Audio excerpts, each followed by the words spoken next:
గౌరవ ప్రతిపక్ష నాయకులు మాజీ ముఖ్యమంత్రి కేసీఆర్ గారు పంట పొలాల సందర్శనకని బయలుదేరినారు.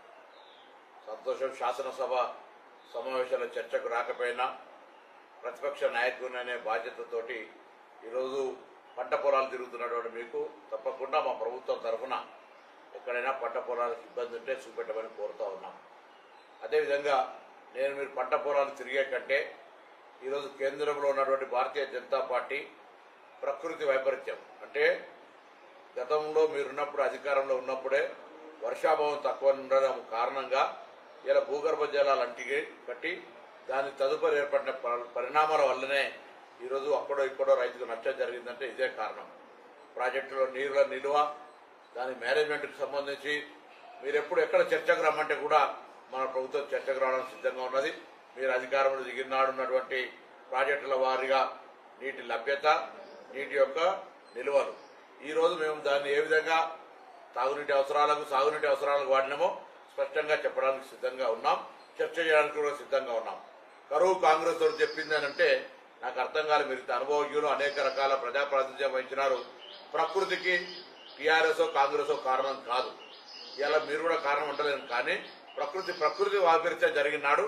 రాజకీయంగా మీరు ఒకవేళ భారతీయ జనతా పార్టీతో స్నేహపూర్వకంగా లేరన్నట్టయితే తెలంగాణ ప్రయోజనాలు తెలంగాణ రైతులు నిజంగా కాపాడాలని మీ ఆలోచన ఉన్నట్టయితే మేము కాంగ్రెస్ పార్టీగా కేంద్రం మీద ఒత్తిడి తేవడానికి ఒక ప్రణాళిక సిద్ధం చేస్తా ఉన్నాం.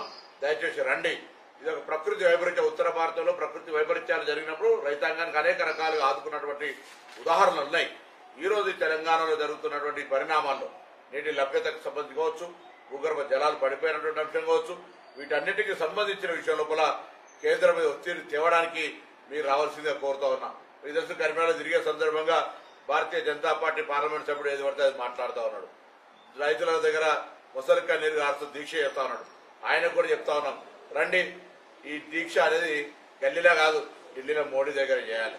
మోడీ తెలంగాణ విభజన హామీలు అమలు చేయలే, తెలంగాణ రైతాంగాన్ని ఆదుకోవడానికి ప్రయత్నం జరగలే, తెలంగాణకు జాతీయ ప్రాజెక్టు ఇయ్యలే, మీరు ఎన్నడూ కూడా అడగలే, మీరు దానికి అడిగేటువంటి ధైర్యం కూడా లేదు.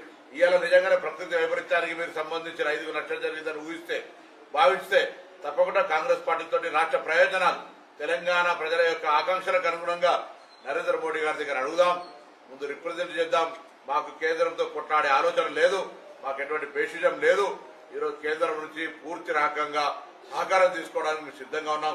మధ్యవర్తిగా మీరు అధికారం ఉన్న పార్టీ పార్లమెంట్ సభ్యులుగా మీరు కానీ మంత్రి కిషన్ రెడ్డి గారు కానీ మిగతా ఇక్కడ నాయకులు చెప్పుకునే బీజేపీ వాళ్ళంతా కూడా వచ్చి ఇవాళ రాష్ట్ర ప్రయోజనాల దృష్ట్యా కేంద్రం మీద ఒత్తిడి తేవడానికి కలిసి రావాల్సింది.